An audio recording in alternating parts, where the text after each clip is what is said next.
పర్యావరణ పరిరక్షణకు ప్రతి ఒక్కరూ పాలిథీన్ను పూర్తిగా నిర్మూలించేందుకు కార్యోన్ముఖులు కావాలని పతంజలి యోగా సమితి గురువర్యులు రాఘవానంద మురుభా పిలుపునిచ్చారు. కాకినాడ గాంధీనగర్ రైతు బజార్లో బరి నాగేశ్వరరావు మరియు పాలిపు రాఘవేంద్రరావు మెమోరియల్ చారిటబుల్ ట్రస్ట్ ఆధ్వర్యంలో క్లాత్ బ్యాగ్స్ పంపిణీ కార్యక్రమం జరిగింది. కార్యక్రమానికి ట్రస్టీ విఎస్ఎన్ మూర్తి అధ్యక్షత వహించగా పతంజలి యోగా సమితి గురువర్యులు రాఘవానంద మురుబా ముఖ్య అతిథిగాను, SC corporation state director Kollabothula Apparao పాల్గొని క్లాత్ బ్యాగ్స్ పంపిణీ కార్యక్రమాన్ని ప్రారంభించారు. ఈ సందర్భంగా యోగా గురువర్యులు రాఘవానంద మాట్లాడుతూ పర్యావరణ పరిరక్షణకు ట్రస్ట్ చేస్తున్న కార్యక్రమాలను ప్రశంసించారు.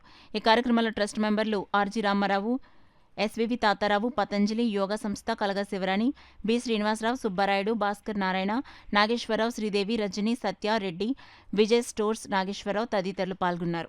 ఈ గుడ్డ సంఖ్యల్ని వాడడం వల్ల మీకు అది చిరిగిపోయిన తర్వాత పర్యావరణానికి ఏ రకమైనటువంటి ఇబ్బంది కలిగించదు.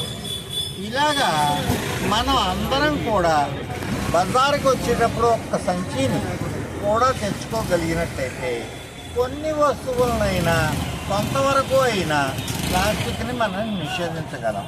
అలాగే ఈ పీవీఆర్ ట్రస్ట్ వాళ్ళు చేస్తున్నటువంటి కార్యక్రమాల్లో పేద పిల్లలకి ఉచిత విద్య, ఉచితంగా యోగా నేర్పడము, టైలరింగు, ఇంకా ఇతరమైనటువంటి ప్రజలు వస్తున్నటువంటి పాలిటెక్నిక్ కోసము సమ్మర్ కోచింగు, ఇలాంటి అనేకమైనటువంటి సేవా కార్యక్రమాలు జరుగుతున్నాయి.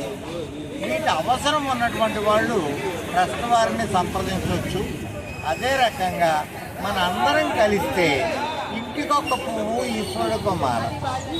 మనం ఆ రకంగా ప్రతి ఒక్కళ్ళు కొంచెం చొప్పున నాది కాదు, ఈ సమాజం కోసం, సమాజం నుంచి నేను చాలా పొందుతున్నాను, సమాజానికి నేను ఎంతో కొంత ఇస్తాను అనేటువంటి ఒక భావం కనుక మనలోగా వెల్లివిరిసినట్లయితే దాని యొక్క ఫలితాలు చాలా అద్భుతంగా ఉంటాయి.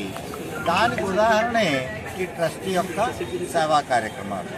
ఈ కార్యక్రమాల్లో మా పతంజలి యోగ సమితి సభ్యులందరూ కూడా కొంతవరకు పాల్గొంటున్నాము. అందరం కలిపి మనం ఈ కార్యక్రమాన్ని ముందుకు తీసుకెళ్ళడానికి మీ మంచి సలహాలని కూడా ఇస్తూ మా ట్రస్ట్ శ్రీ మూర్తి గారు ఆయనకి తెలియజేసినట్లయితే మీరు ఫలితాలని చక్కగా పొందగలరు.